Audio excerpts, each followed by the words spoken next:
안녕하십니까. IPD 성공적 도입을 위한 다자간 계약 발주 형태 제안을 주제로 종합 설계를 진행한 김학빈 최성호입니다.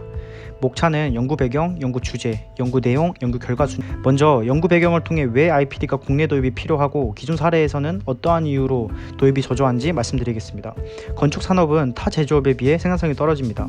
이에 대한 원인은 건축 사업 진행에 있어 조직적, 절차적 분절화로 인해 비용적, 시간적 리스크를 가진다는 것이었습니다.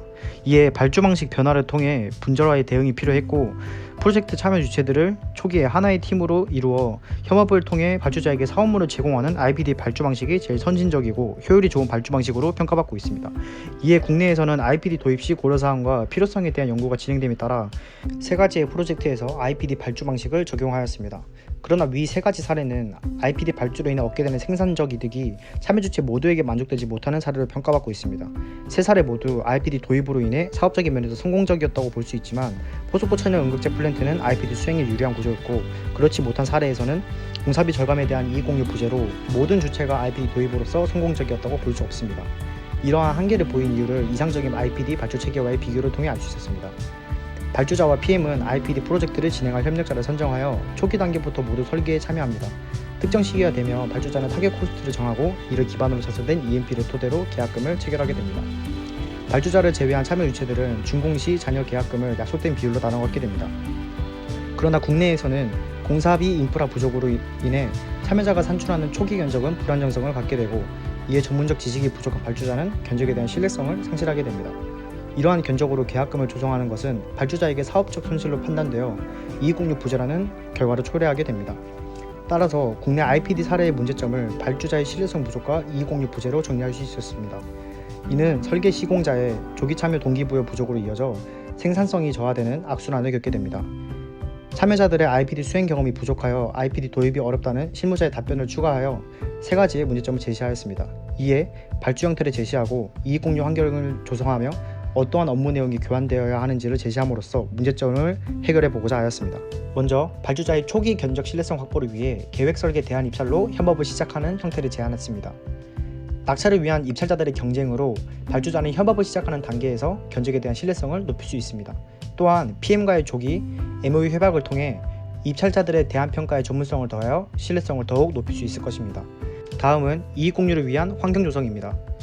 프로젝트 참여 시기가 일치되지 않은 국내 사례에서 참여자들은 발주자와 각각 양자 계약을 맺게 되고 프로젝트 참여 기여도 격차가 발생하게 됩니다.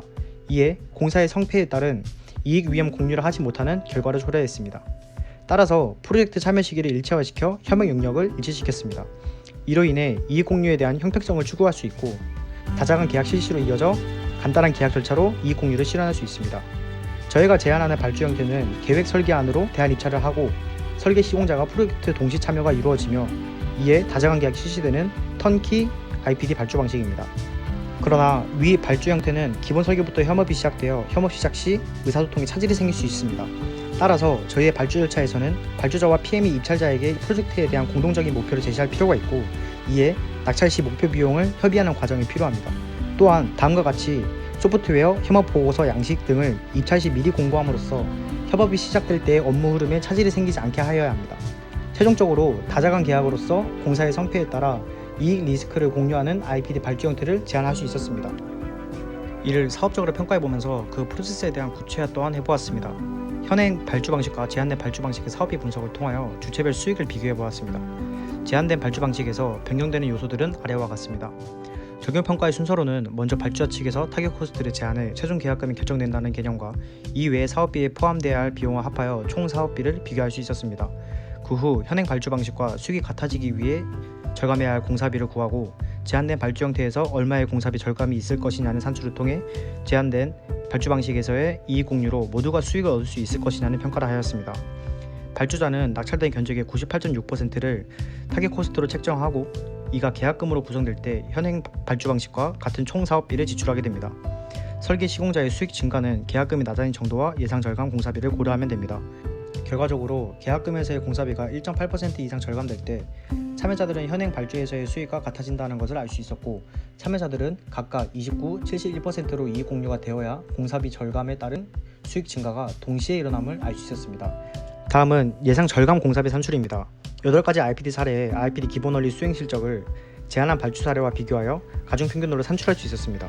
이와 같은 체계로 각 사례의 공사 규모와 난이도 또한 가중평균을 내어 저희가 제한한 발주 방식에서는 8.5%의 공사비 절감이 있을 것이라 예상되었습니다.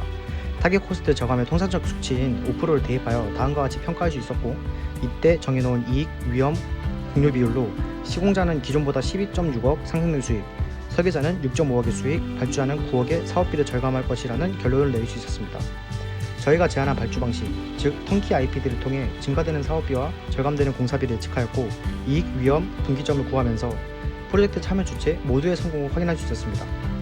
참고자료 첨부를 마지막으로 영상 마치겠습니다. 감사합니다.